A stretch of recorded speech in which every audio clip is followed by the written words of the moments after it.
منحة المرأة الماكثة بالبيت. خبر متداول. يدخل حيز التنفيذ سنة 2025 فيما يخص 8,000 دينار جزائري للمرأة الماكثة في البيت. شروط التسجيل: السن من 19 سنة فما فوق. المرأة الحاملة لبطاقة الحرفي حاليا أو سابقا غير معنية. المرأة الحاملة لسجل التجاري حاليا أو سابقا غير معنية. المرأة المستفيدة من منحة البطالة حاليا أو سابقا غير معنية. المرأة بدون دخل مهما كانت حالتها الاجتماعية، متزوجة، عزباء، مطلقة أو أرملة. زيادة على ذلك الأطفال تحت 18 سنة. ستتقاضى الأم عنهم منحة إضافية.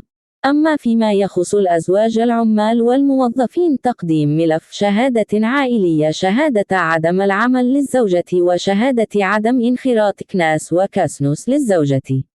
يعني المرأة الذي زوجها موظف لديها الحق في منحة المرأة الماكثة بالبيت. ملاحظة: ملف لكل مستفيد من منحة المرأة الماكثة بالبيت. كل صنف يجدد كل عام. ربي يوفق الجميع. تابعوني ليصلكم الجديد.